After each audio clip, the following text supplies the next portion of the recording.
খুলনাবাসীর পক্ষ থেকে নারায়ে তাকবীর।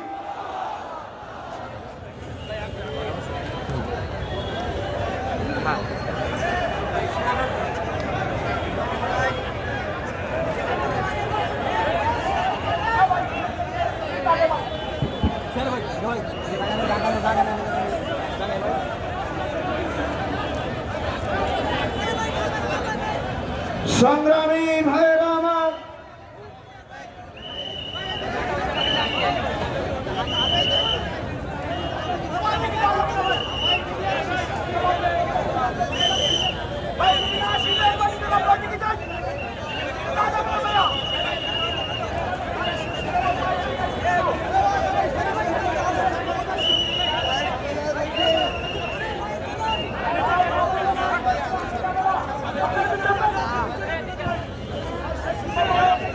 সংগ্রামী খুলনাবাসী,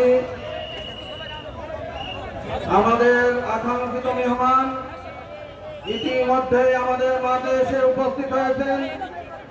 আমরা খুলনাবাসী দীর্ঘদিন যাবৎ অপেক্ষা করতেছিলাম বাংলার সিংহ পুরুষ শাইখুল হাদিস ইবনে শাইখুল হাদিস আল্লামা মামুনুল হক সাহেব খুলনায় কবে আগমন করবেন। ইতিমধ্যেই তিনি আমাদের মাঝে এসে উপস্থিত হয়েছেন। মহান রব্বুল আলামিনের দরবারে শুকরিয়া জানাই আলহামদুলিল্লাহ। হাজিরিন, আমরা যারা এলোমেলো ভাবে এখনো এদিক সেদিক দাঁড়িয়ে আছি, পিছনে পর্যাপ্ত পরিমাণ জায়গা রয়েছে। আপনারা যে পিছনে বসে পড়ুন, সুশৃঙ্খল ভাবে যদি বসে পড়ুন। স্টেজের ডাইন পাশে যারা ভিড় করতেছেন আপনারা পিছে চলে যান, পিছে পর্যাপ্ত জায়গা রয়েছে, ওখানে আপনারা চলে যান। পিছন দিয়ে স্টেজের পিছন থেকে আপনারা পিছনে চলে যান, এখানে অযথা ভিড় করেন না। স্টেজের ডাইন পাশে বাম পাশে অযথা ভিড় না করে আপনারা পিছনে পর্যাপ্ত জায়গা রয়েছে, ওদিকে চলে যান।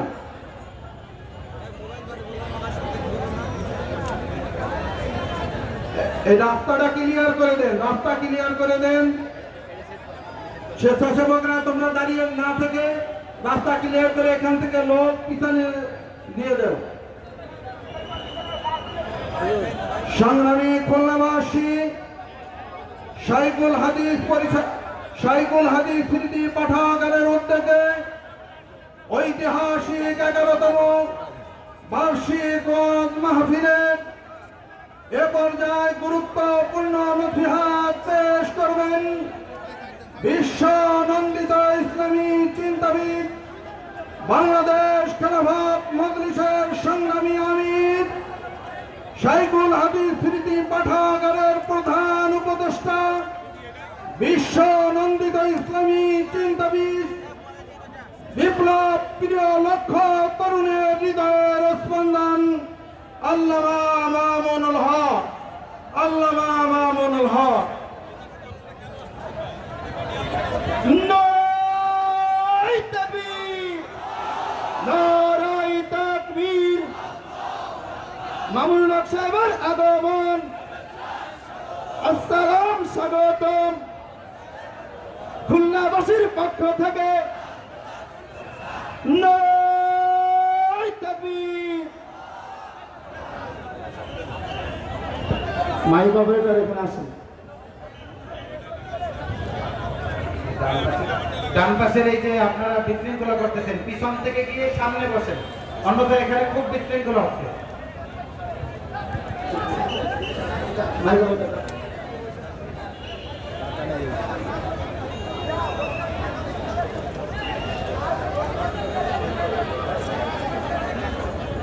স্টেজের ডান পাশ থেকে একটু ভিড় কমানোর জন্য অনুরোধ করছি। আমরা পিছনে চলে যাই, এখানে মিডিয়া ভাইরা আছে, ডিস্টার্ব হচ্ছে, পিছনে চলে যাই ভাই। এই সাইডের রাস্তাটাকে আমরা ক্লিয়ার করে দেওয়ার জন্য অনুরোধ করছি। আমাদের স্বেচ্ছাসেবক ভাইদের বলছি আপনারা এই পাশের রাস্তাটাকে ক্লিয়ার রাখেন। আর স্টেজের ডান পাশ থেকে আমরা আপনাদেরকে সবিনয় ভাবে বলতেছি একটু সামনের দিকে চলে যান, এই জায়গাটায় ভিড় জমাবেন না, আশা রাখি।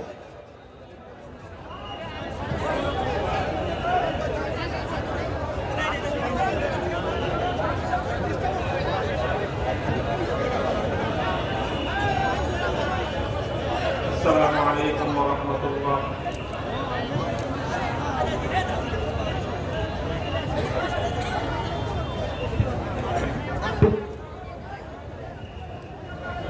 মুহতারাম হাজিরিন, আল্লাহ পাক রব্বুল আলামিন আমাদের উপর রহম করুন। শাইখুল হাদিস স্মৃতি পাঠাগারের উদ্যোগে প্রতি বছরের ন্যায় এবছরও এই বিশাল আয়োজন করা হয়েছে, মাহফিলের ইন্তজাম করা হয়েছে। এই ইন্তজাম এবং এই ব্যবস্থাপনা এটা এই পাঠাগারের জন্য উদ্যোগ নেওয়াটা এবং বাস্তবায়ন করাটা বেশ কষ্টসাধ্য ব্যাপার। এই জন্য আমরা সকলেই যার যার জায়গা থেকে যদি পাঠাগার কর্তৃপক্ষকে সহযোগিতা করি, তাহলে আয়োজনটা করা সহজ হয় তাদের জন্য এবং অব্যাহতভাবে আয়োজনটা হতে পারে। প্রতি বছরই ওনারা এই আয়োজনটা করে থাকেন এবং আপনারাও সেখানে সহযোগিতা করে থাকেন। তো আমরা আমাদের আজকের এই আলোচনার শুরুতেই আমি আজকের এই উপস্থিত বিশাল এই জনসমাবেশকে আমি বিনীত অনুরোধ করব যে আপনারা প্রত্যেকে যার যার সামর্থ্যের আলোকে শাইখুল হাদিস স্মৃতি পাঠাগারকে সহযোগিতা করবেন, যাতে এই মাহফিলের ইন্তজাম করতে গিয়ে, আয়োজন করতে গিয়ে তাদেরকে হিমশিম খেতে না হয়। তারা যেন এই মাহফিলটাকে অব্যাহতভাবে আঞ্জাম দিতে পারেন। আমরা অল্প কয়েক মিনিটে আপনাদের কাছ থেকে কিছু নগদ অর্থ সহযোগিতা কামনা করব। প্রথম তো চাইব যে আপনারা সকলেই আপনাদের যার যার এই মুহূর্তে উপস্থিত যতটুকু সামর্থ্য আছে, অনেকে হয়তো বাড়ি থেকে প্রস্তুতি নিয়ে আসেন নাই, তো উপস্থিত প্রস্তুতির মাধ্যমে যতটুকু অর্থ এখানে দান করা, সহযোগিতা করা সম্ভব হয়। পাঠাগারের স্বেচ্ছাসেবকরা আছে, তারা আপনাদের কাছে যাবে। আমার দুইটা অনুরোধ। একটা অনুরোধ হলো যে আপনাদের পকেটে বর্তমানে সবচেয়ে বড় বাংলাদেশের যে নোটটা আছে, বাংলাদেশের সবচেয়ে বড় নোট কত এখন? 1000 টাকা। যাদের পকেটে 1000 টাকার নোট আছে তারা 1000 টাকাই দিলেন। যাদের পকেটে 1000 টাকার নোট নাই, তারপরে দ্বিতীয় সর্বোচ্চ নোট কত? 500 টাকা। তারা 500 টাকা দিলেন। 500 টাকাও যাদের পকেটে নাই, তৃতীয় সর্বোচ্চ নোট হলো 200। তারা 200 দিলেন। তারপরে সর্বোচ্চ নোট কত? 100, 4 নম্বর। আর তারপরে হলো 5 নম্বর হলো 50। আমি আশা করব যে 1000 থেকে 50 টাকা পর্যন্ত ছাত্ররা 50 টাকা, আর বাকিরা 100, 200, 500, 1000। এইভাবে যদি আমরা সকলেই উপস্থিতি বিপুল পরিমাণ, সকলের অল্প অল্প সহযোগিতা, ইনশাআল্লাহ এই ব্যাপক আয়োজনটা সুসম্পন্ন হয়ে যাবে। যারা আমাদের স্বেচ্ছাসেবক আছেন, আপনারা তাড়াতাড়ি আপনারা এই মাহফিলের যে মানুষের মধ্যে আপনারা ঢুকে পড়েন এবং মানুষের কাছ থেকে আপনারা, আমাদের উপস্থিতির কাছ থেকে, প্যান্ডেলের কাছ থেকে আপনারা সকলেই নগদ অর্থ সহায়তাটা সংগ্রহ করুন। স্টেজেও করেন, স্টেজেও বিরাট এক বদমাস, স্টেজ থেকে করলেও ভালো একটা আয়োজন হয়ে যাবে। কর্তৃপক্ষের যারা আছেন তারা আগে যান।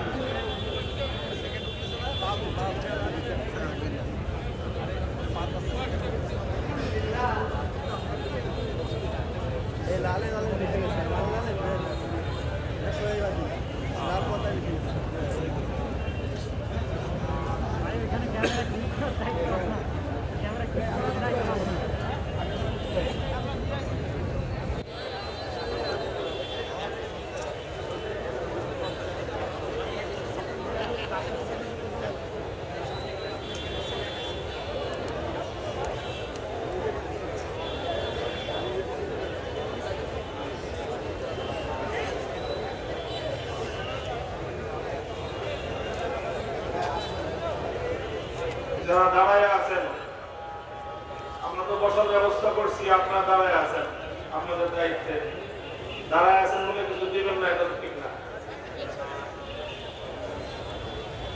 আপনারা দেন, সকলেই দেন, সকলেই। এই যে এখানে অনেক মানুষ, আপনারা এদিকে যান না, দাঁড়ানোর লোকরা ভিতরে ঢুকে পড়ে একবারে।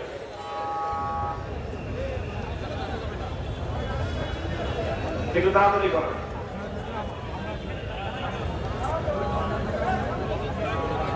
আপনারা মঞ্চের যারা বাম দিকে গাড়ি চলাচল করতেছে, মানুষের কষ্ট হয়, আপনারা রাস্তাটা বন্ধ করবেন না। এই যে দিকে রাস্তাটা একটু প্রশস্ত রাখেন, এখানে কোনো গাড়ি ঘোড়া দাঁড়াইতে দেন না, গাড়ি ঘোড়া যেন সুন্দরভাবে পাস করতে পারে সেই ব্যবস্থা করেন। তাই মানুষের চলাচলের সমস্যা হয় এমন ভাবে কোনো কাজ করা তো আমাদের জন্য ঠিক হবে না। মেহরবানি করে এখানে কয়েকজন স্বেচ্ছাসেবক নিয়মিত থাকেন, যারা চলাচলের রাস্তাটাকে উন্মুক্ত রাখবেন। এখানে কেউ দাঁড়াবেন না, মেহরবানি করে কেউ দাঁড়াবেন না। ওই পারে যা দাঁড়া রয়েছে মানুষ একটা রাস্তা সংকীর্ণ করে ফেলছে, গাড়ি যেতে পারতেছে না।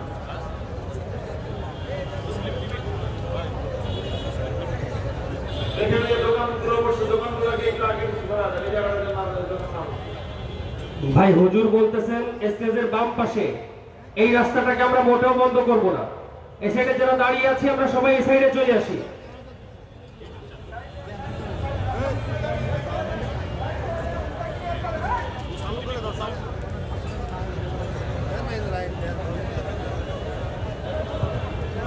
ভাই আমরা যারা কালেকশন করেছি ব্যাগগুলো নির্দিষ্ট স্বেচ্ছাসেবকের মাধ্যমে আমরা স্টেজের পিছনে নিয়ে আসি।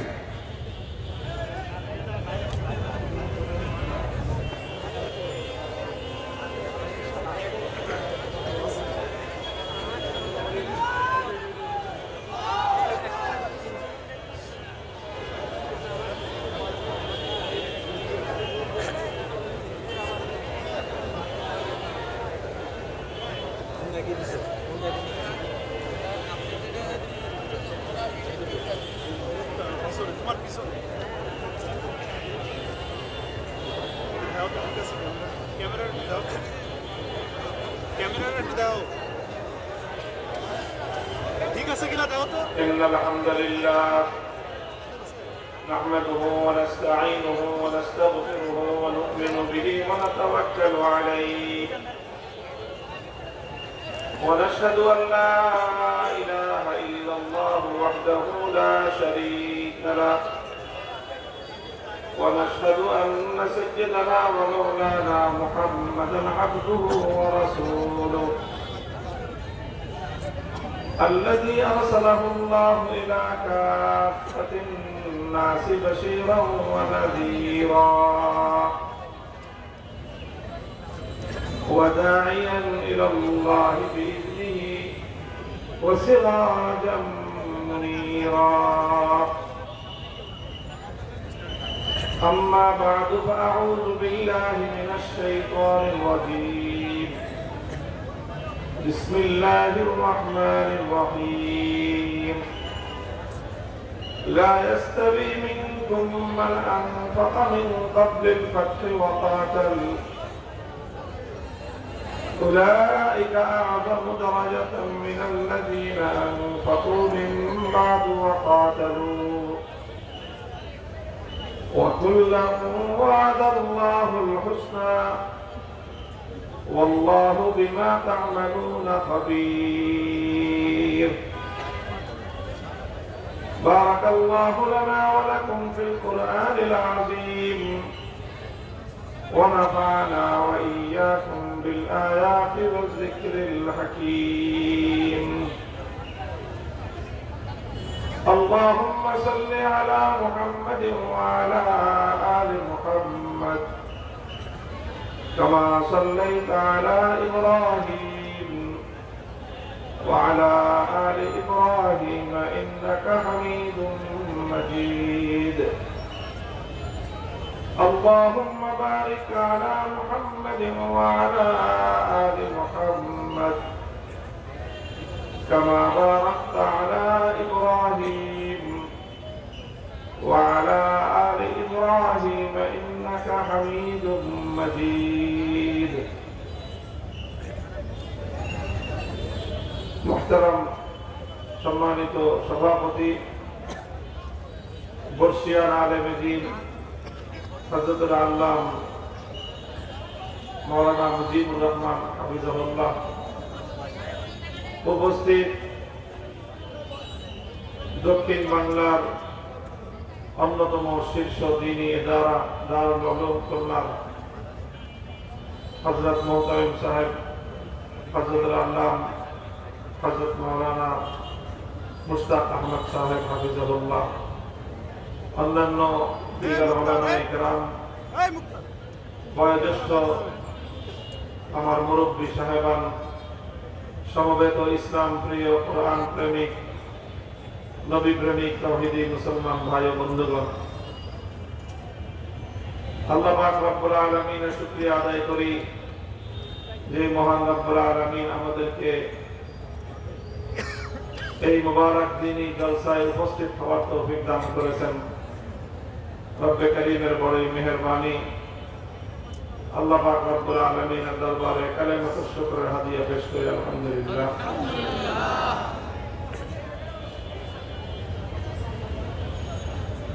বন্ধুগণ, আল্লাহ পাক রব্বুল আলামিন যে কোনো একজন মানুষের ব্যক্তিগত জীবনের কিছু গুরুত্বপূর্ণ পর্ব আল্লাহ সৃষ্টি করে দেন। এটা আল্লাহ পাক রব্বুল আলামিনের ফিতরতের নিজাম, একটা সৃষ্টিগত আল্লাহ পাক রব্বুল আলামিনের একটা কুদরতি ব্যবস্থাপনা, যে মানুষের জীবনে এমন এমন সময় আসে, সেই সময়গুলোতে মানুষের সিদ্ধান্ত মানুষের জীবনে অনেক বেশি প্রভাব সৃষ্টি করে। এটা একজন মানুষের ব্যক্তিগত জীবনেও ঘটে। ওই গুরুত্বপূর্ণ সময়গুলোতে কোনো মানুষ যদি সিদ্ধান্ত নিতে ভুল করে, তাহলে সেই ভুলের খেসারত তাকে অনেক দীর্ঘ দিতে পারে। সঠিক সিদ্ধান্ত গ্রহণ করতে পারলে তার অনেক সুফল ভোগ করতে পারে, অনেক সাফল্য অর্জন করতে পারে।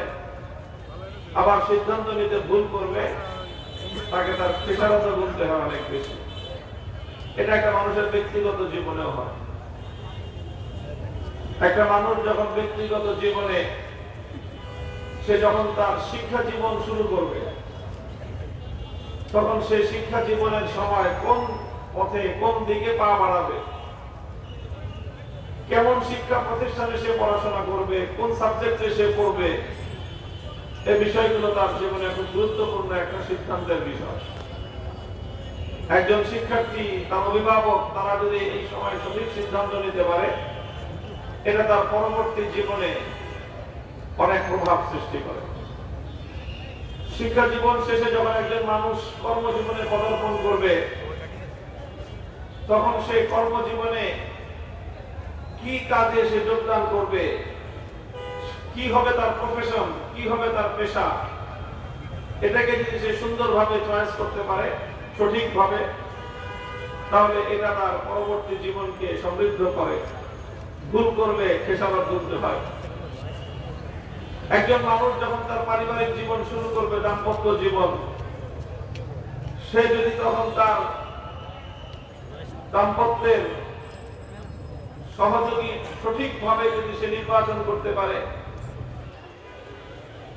বিবাহ যদি সঠিক জায়গায় সে করতে পারে, পাত্র পাত্রী যদি সঠিক উপায়ে সঠিকভাবে চিন্তা করতে পারে, নির্বাচন করতে পারে, তাহলে এটা তার পরবর্তী জীবনে একটা প্রভাব অনেক বেশি। এগুলোকে বলা হয় জীবনের টার্নিং পয়েন্ট, মানুষের জীবনের বাক বদলের মুহূর্ত। এই সময়গুলোতে ভুল করা চলবে না। এই সময়গুলোতে একজন মানুষ ব্যক্তি জীবনে ভুল করলে এটা তার জীবনব্যাপী তার অনেক বেশি খেসারত দিতে হয়, অনেক তাকে এর ভোগান্তি পোহাতে হয়। এটা একজন ব্যক্তির জীবনে যেরকম কথাটা সত্য, ঠিক তদ্রূপ একটি জাতি এবং একটি সম্প্রদায়ের জীবনেও এই কথাটি চূড়ান্তভাবে সত্য। একটা জাতির জীবনে এমন গুরুত্বপূর্ণ কিছু সময় আসে, যেই সময়ের উপর নির্ভর করে সেই জাতির পরবর্তী ইতিহাস রচিত হয়, সেই জাতির আগামী গন্তব্য নির্ধারিত হয়, যে সেই জাতির ভবিষ্যৎ কি হবে, কোন দিকে যাবে। জাতি যদি সেই সময়গুলোতে সঠিক সিদ্ধান্ত গ্রহণ করে, তাহলে সেই জাতি উন্নতি করতে পারে, সফলতা অর্জন করতে পারে। আর যদি সেই সময়গুলোতে জাতি তার সিদ্ধান্ত গ্রহণ করতে ভুল করে, তাহলে তার খেসারত অনেক লম্বা গুনতে হয়। কত সুন্দর বলা হয়েছে যে লম্হনে খাতা কি সদিয়ুনে সাজা পাই, লম্হনে খাতা কি সদিয়ুনে সাজা পাই। কয়েক মুহূর্তের ভুল শতাব্দীর পর শতাব্দী পর্যন্ত তার শাস্তি ভোগ করতে হয়। ভুল কিন্তু মানুষ শতাব্দীকাল ধরে, সহস্রাব্দীকাল ধরে করে না, ভুল করে কয়েক মুহূর্তেই, কিন্তু সেই ভুলের মাসুল গুনতে হয় শত শত বছর। মোহতারাম হাজিরিন, ইসলামের ইতিহাস যদি আমরা পড়ি, নবী আকরাম সাল্লাল্লাহু আলাইহি ওয়াসাল্লামের ইতিহাস, সিরাতের ইতিহাস, ইসলামের সোনালী যুগের ইতিহাস যদি আমরা অধ্যয়ন করি, তাহলে সেখানে আমরা এমন কিছু ঐতিহাসিক মুহূর্তের সন্ধান পাই, যে সময়গুলোতে ইসলাম এবং মুসলমানরা, মুসলিম জাতি নেতৃত্ব সঠিক সিদ্ধান্ত গ্রহণ করেছিল, ফলে তার সুফল অনেক দূর পর্যন্ত বিস্তৃত হয়েছে। উম্মত দীর্ঘদিন পর্যন্ত সেই সকল সিদ্ধান্তের সুফল ভোগ করেছে। সিরাতুন নবী সাল্লাল্লাহু আলাইহি ওয়াসাল্লাম, আল্লাহ নবীর যে জীবন, বিশেষ করে নবী আকরাম সাল্লাল্লাহু আলাইহি ওয়াসাল্লামের নবুয়ত পরবর্তী যে জিন্দেগি 23 বছর, এটাই হলো ইসলামের সর্বোচ্চ মানের সময়, যুগ। দৌরে নবুয়ত, দৌরে রিসালাত, আহদে রিসালাত যেটাই বলি, নবুয়তের যুগ। খায়রুল কুরুনি করনি, নবীজি বলেছেন সর্বশ্রেষ্ঠ এবং সর্বোত্তম যুগটা হলো আমার যুগ। তো সেই খায়রুল কুরুনের মধ্যে সর্বশ্রেষ্ঠ যুগ যেটা, নবী করিম সাল্লাল্লাহু আলাইহি ওয়াসাল্লামের জীবদ্দশার যেই সময়, সেই সময়টাতেও ইসলামের কিছু গুরুত্বপূর্ণ মুহূর্ত সামনে এসেছে।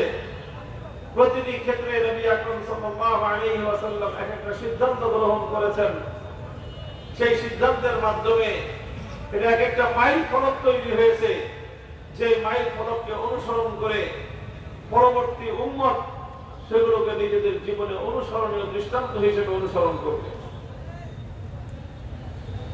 নবী আকরাম সাল্লাল্লাহু আলাইহি ওয়াসাল্লামের জিন্দেগীর নবুয়তের জীবনে, নবুয়ত লাভ করার পরে গুরুত্বপূর্ণ একটা পাক বদলের মুহূর্ত ছিল হিজরত। হিজরত ইলাল মদিনা, আল্লাহ নবী মদিনা থেকে হিজরত করার সিদ্ধান্ত নিলেন। নবী আকরাম সাল্লাল্লাহু আলাইহি ওয়াসাল্লাম হিজরত করার মতো একটা বড় ধরনের ঝুঁকি নিলেন। হিজরতের বিষয়টা, সিদ্ধান্ত গ্রহণ করাটা খুব সহজ বিষয় ছিল না, চারটিখানি কথা ছিল না, অনেক বড় ঝুঁকি নিতে হয়েছে, অনেক বড় ত্যাগ এবং কোরবানি স্বীকার করতে হয়েছে, অনেক স্যাক্রিফাইস করতে হয়েছে। দুইটা জিনিসের উপর ভিত্তি করে নবী আকরাম সাল্লাল্লাহু আলাইহি ওয়াসাল্লাম হিজরত করার মতো সিদ্ধান্ত নিয়েছিলেন। তার মধ্যে একটা ছিল অনেক বড় ঝুঁকি, আর একটা ছিল অনেক বড় ত্যাগ। সিদ্ধান্ত নেওয়ার সময় এই দুটো বিষয়কে মাথায় রাখতে হয়। প্রয়োজনে ঝুঁকি নিতে হবে। ঝুঁকি নেওয়ার ক্ষেত্রে ভয় করলে সেই জাতি সফল হতে পারে না। ত্যাগ এবং কোরবানি স্বীকার করার মতো মানসিকতা রাখতে হবে। যারা ত্যাগ এবং কোরবানি স্বীকার করতে পারে না, স্যাক্রিফাইস করতে পারে না, শুধুমাত্র নিজের ভোগ বিলাসিতার কথাই চিন্তা করে, আরামায়েশের কথাই চিন্তা করে, কষ্টের সম্মুখীন হলেই, বিপদের সম্মুখীন হলেই যারা গুটিয়ে যায়, সেই জাতীয় পৃথিবীতে কোনো বিপ্লব করতে পারে না। নবী আকরাম সাল্লাল্লাহু আলাইহি ওয়াসাল্লাম হিজরত করেছিলেন। কোন জমিন থেকে হিজরত করেছিলেন? খায়রুল বিকাই ফিদ দুনিয়া, এই পৃথিবীতে সর্বশ্রেষ্ঠ ভূমি ছিল পবিত্র মক্কা নগরী। এই পবিত্র মক্কা, যে মক্কার মধ্যে আল্লাহ পাক রব্বুল আলামিনের সবচেয়ে দামি জায়গা জমিনের মধ্যে বাইতুল্লাহিল হারাম, আল্লাহর ঘর, যে মক্কার মধ্যে পৃথিবীতে দ্বিতীয় আর কোন বাইতুল্লাহ, কোন কাবা নাই যেটাকে সরাসরি বাইতুল্লাহ বলা হবে। একমাত্র ভূখণ্ড মক্কা যেখানে আল্লাহ পাক রব্বুল আলামিনের ঘর। মসজিদে হারাম, যে বাইতুল্লাহকে কেন্দ্র করে গড়ে উঠেছে, এক রাকাত নামাজ পড়লে লক্ষ রাকাত নামাজের সওয়াব। পৃথিবীতে দ্বিতীয় আর কোন ভূখণ্ড এমন নাই। একমাত্র ভূখণ্ড পবিত্র মক্কা, যেখানে বাইতুল্লাহ মসজিদে হারামকে কেন্দ্র করে হাজার হাজার বছরের অনেক ঐতিহ্য এবং ইতিহাস রচিত হয়েছে। হযরত খলিল ইব্রাহিম আলাইহিস সালাতু ওয়াস সালাম সহ আল্লাহর নবীর পূর্বসূরি বংশধরদের সকল স্মৃতি, সকল ইতিহাস, সুখ দুঃখের হাসি কান্নার অনেক স্মৃতি জড়িয়ে ছিল মক্কার সাথে। নবী আকরাম সাল্লাল্লাহু আলাইহি ওয়াসাল্লামের জন্ম এই মক্কায়, শৈশব কেটেছে মক্কায়, যৌবন কেটেছে এই মক্কায়, নবুয়ত লাভ করেছেন এই মক্কায়। নিজের বাবা মা, নিজের পূর্বপুরুষ সকলের সাহিত্য আছে এই মক্কার মাটিতে। এই সব কিছু ছিল। রাসূল আকরাম সাল্লাল্লাহু আলাইহি ওয়াসাল্লাম এই সব কিছুকে এক পাল্লায় রেখেছেন। এই সকল সুখের স্মৃতি ত্যাগ করেছেন। এই সকল নিজের আনন্দ ঘন অতীতকে তিনি ত্যাগ করেছেন। শুধুমাত্র একটা জিনিসকে সামনে রেখে, মক্কায় সবকিছু থাকলেও যেই দিন তিনি দুনিয়াতে নিয়ে এসেছেন, যেটা তার জীবনের মিশন, যেটা তার জীবনের ভীষণ, যে উদ্দেশ্য বাস্তবায়নের জন্য আল্লাহ নবী দুনিয়াতে প্রেরিত হয়েছেন, সেটা শুধুমাত্র অতীতের স্মৃতিকে আঁকড়ে ধরা নয়। যে আদর্শ নিয়ে তিনি এসেছেন, সে আদর্শ শুধুমাত্র অতীতের স্মৃতি আর গালগল্প নয়।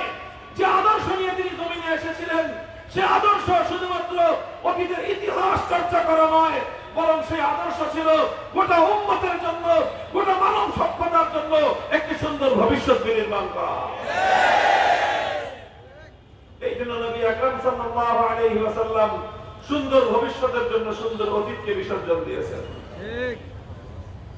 মক্কা শহর, বাইতুল্লাহ শহর, মসজিদে হারামের শহর, জমজমের শহর, মাকামে ইব্রাহিমের শহর, নিজের পূর্বপুরুষদের শহর, নিজের জন্মস্থানের শহর, নিজের শৈশব কৈশোর যৌবনের শহর, এই সব কিছু ছাড়ার জন্য রাসূল সাল্লাল্লাহু আলাইহি ওয়াসাল্লাম প্রস্তুত হলেন। অনেক বড় ঝুঁকি ছিল। যাবেন কোথায়? এমন এক দেশে, নতুন এক দেশে তিনি চলে যাচ্ছেন, যেখানে তার জন্ম নয়, যেটা তার নিজের সম্প্রদায় নয়, যেটা নিজের জাতি নয়। কিন্তু তারা আশ্বাস দিয়েছে, আল্লাহ নবীর মিশনকে তারা নিজেদের মিশন বানিয়ে নিয়েছে। যাদের সাথে হয়তো রক্তের সম্পর্ক না থাকতে পারে, কিন্তু তাদের সাথে আদর্শের সম্পর্ক। যাদের সাথে বংশীয় সম্পর্ক থাকতে না পারে, তাদের সাথে আদর্শের সম্পর্ক। তাদের সাথে খানদানি সম্পর্ক থাকতে না পারে, তাদের সাথে নিজের মিশন এবং ভিশন বাস্তবায়নের সম্পর্ক। হে উম্মত, তোমাদের নবী মুহাম্মদ আরবি সাল্লাল্লাহু আলাইহি ওয়াসাল্লাম নিজের জন্মভূমি, নিজের রক্তের সম্পর্ক, নিজের খানদানের সম্পর্ক, গোত্রীয় সম্পর্ক, সব সম্পর্কের চেয়ে ঈমানি সম্পর্ককে প্রাধান্য দিয়ে হিজরতের মতো কঠিন সিদ্ধান্ত নিয়েছিলেন। নবী আকরাম সাল্লাল্লাহু আলাইহি ওয়াসাল্লামের জীবনের অত্যন্ত মৌলিক গুরুত্বপূর্ণ জীবনের টার্নিং পয়েন্ট ছিল এই হিজরত। হিজরতুন নবী সাল্লাল্লাহু আলাইহি ওয়াসাল্লাম, এই হিজরতের মধ্যে যেমন ঝুঁকি ছিল, হিজরতের মধ্যে তেমনি ভাবে স্যাক্রিফাইস এবং ত্যাগ ছিল। ঝুঁকি নিয়ে, ত্যাগ স্বীকার করার মানসিকতা নিয়ে আল্লাহ নবী হিজরত করলেন মদিনা শরীফে। মদিনা ইয়াসরিবের নাম পরিবর্তন হয়ে, ইয়াসরিব ছিল যার প্রাচীন নাম, সেই নাম পরিবর্তন হয়ে আমার নবীর এই ঝুঁকি আর এই ত্যাগের উপর ভিত্তি করে সেই ইয়াসরিবের নাম পরিবর্তন হয়ে নতুন নামকরণ হলো মদিনাতুর রাসূল সাল্লাল্লাহু আলাইহি ওয়াসাল্লাম, নবীজির শহর। ইসলামের পরবর্তী ইতিহাস সোনার মদিনাকে কেন্দ্র করে রচিত হয়েছে। ইসলামে আজ পর্যন্ত সোনার মদিনার যে গুরুত্ব, পৃথিবীর আর কোন শহরের সেই গুরুত্ব নাই।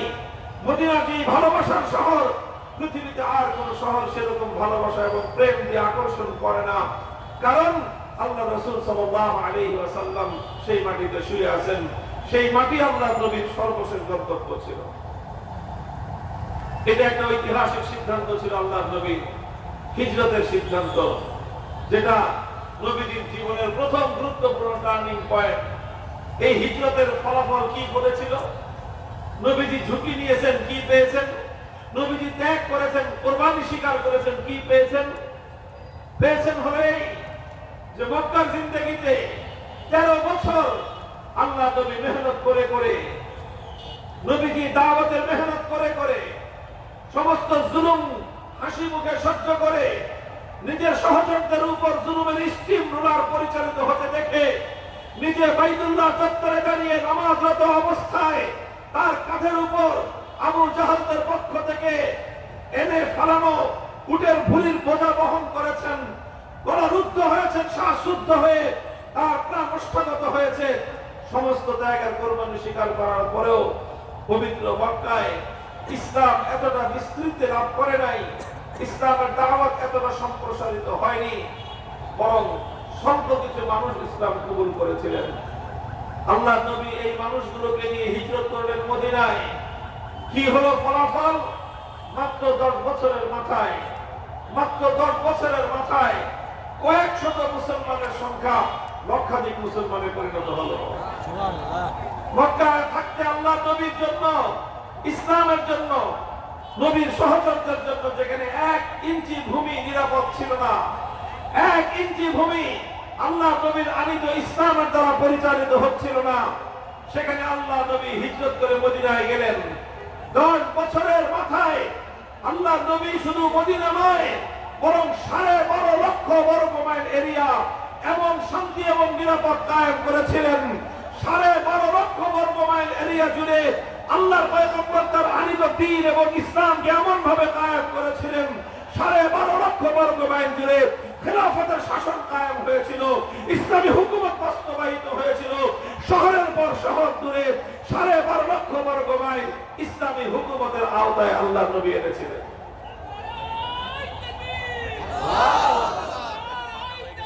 মুহতারাম হাজিরিন, এটা ছিল রাসূল আকরাম সাল্লাল্লাহু আলাইহি ওয়াসাল্লামের জীবনের প্রথম গুরুত্বপূর্ণ সিদ্ধান্ত, হিজরতের সুফল। দ্বিতীয় আল্লাহ নবী গুরুত্বপূর্ণ টার্নিং পয়েন্ট, আল্লাহ নবী হিজরতের পরে গিয়ে সবচেয়ে বড় যে সিদ্ধান্তটা নিয়েছিলেন, সেই সিদ্ধান্ত হলো যে এতদিন পর্যন্ত ইসলামের নীতির মধ্যে 2টা মৌলিক কর্মসূচি ছিল। একটা ছিল মানুষকে দাওয়াত দাও, শুধুমাত্র দাওয়াতের কাজ। আরেকটা কাজ ছিল মানুষের কাছে দ্বীন শেখাও, তালিম ছিল, তালিমে দ্বীন ছিল, আর তাবলীগে দ্বীন ছিল। দ্বীনের দাওয়াত ছিল, আর দ্বীনের তালিম এবং দ্বীনের শিক্ষা ছিল। নবী আকরাম সাল্লাল্লাহু আলাইহি ওয়াসাল্লাম মদিনায় গিয়ে সেখানে একটা অনুকূল পরিবেশ তৈরি হওয়ার পরেই সর্বপ্রথম আল্লাহ নবী সিদ্ধান্ত গ্রহণ করলেন শুধুমাত্র দাওয়াত এবং তালিমের মাধ্যমে নবীজির আনিত মিশন, নবী যেই মিশন নিয়ে দুনিয়াতে আগমন করেছেন, সেই মিশন সাকসেসফুল হবে না, সেই মিশন পরিপূর্ণ সফল হবে না। এই জন্য আল্লাহ রাসূল সাল্লাল্লাহু আলাইহি ওয়াসাল্লাম মদিনায় এসে দ্বিতীয় বড় সিদ্ধান্ত গ্রহণ করলেন। সেটা হলো ইসলামের মৌল কর্মসূচির মধ্যে আরেকটি নতুন ধারা তিনি সংযুক্ত করলেন। তিনি আরেকটি নতুন করে মূল কর্মসূচি হাতে গ্রহণ করলেন। ইসলামের তালিম এবং তাবলীগের সাথে সাথে তৃতীয় আরেকটা কাজ উম্মতের হাতে তুলে দিলেন। সেটার নামই হলো জিহাদ, সেটার নামই হলো আল্লাহর দ্বীনকে বিজয়ী করার কর্মসূচি। আমরা এটাকে বলি যে তালিমে দ্বীন ছিল, তাবলীগে দ্বীন ছিল, দ্বীনের শিক্ষা ছিল, দ্বীনের দাওয়াত ছিল। আল্লাহ রাসূল সাল্লাল্লাহু আলাইহি ওয়াসাল্লাম মদিনায় আসার পর এবার দ্বীনের দাওয়াত আর দ্বীনের শিক্ষার পাশাপাশি দ্বীনকে বিজয়ী করবার এই মেহনত তিনি তার কর্মসূচির মধ্যে সংযুক্ত করলেন।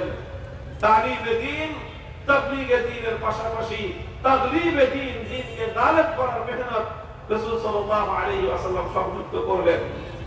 এটা ছিল আল্লাহর নবীর জিন্দেগিতে একটা বড় টার্নিং পয়েন্ট, ইসলামের একটা গুরুত্বপূর্ণ টার্নিং পয়েন্ট।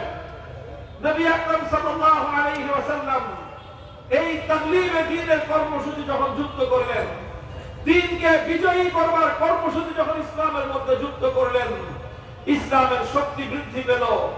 ইসলাম একটা শক্তিশালী ধর্মে পরিণত হলো। মুসলমান এক শক্তিশালী জাতিতে পরিণত হলো। মুসলমানদের সামনে বিভিন্ন চ্যালেঞ্জ আসলো। আল্লাহ নবী জিহাদের মাধ্যমে সেই চ্যালেঞ্জগুলোকে তিনি মোকাবেলা করলেন।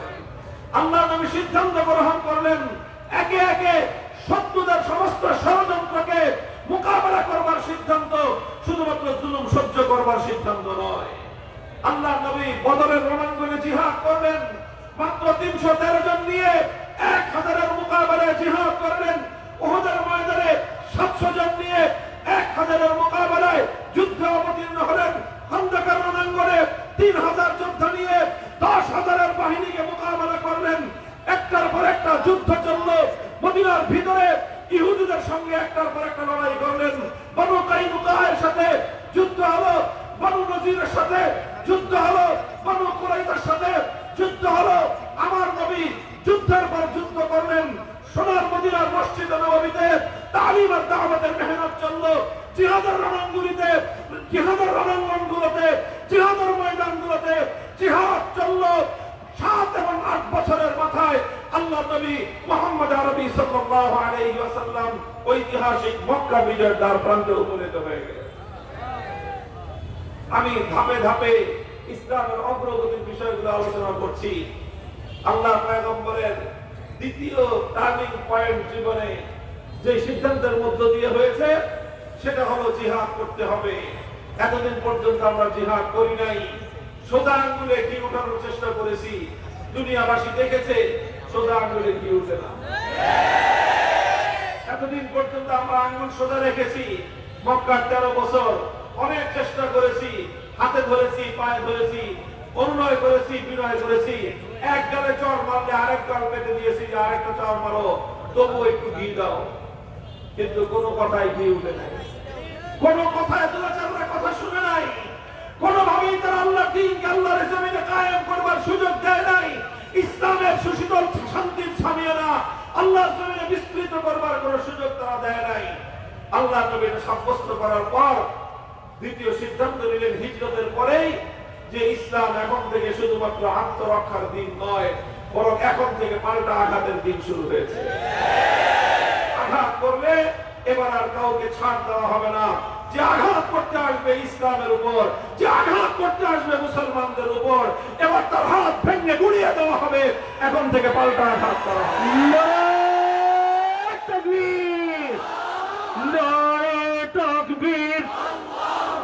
দিয়েছি তো রক্ত, আরো দেব রক্ত। বাংলাদেশ খেলাফত মজলিস জিন্দাবাদ, জিন্দাবাদ। নারায়ে তাকবীর। মুহতারাম হাজিরিন, রাসূল সাল্লাল্লাহু আলাইহি ওয়াসাল্লামের জিন্দেগি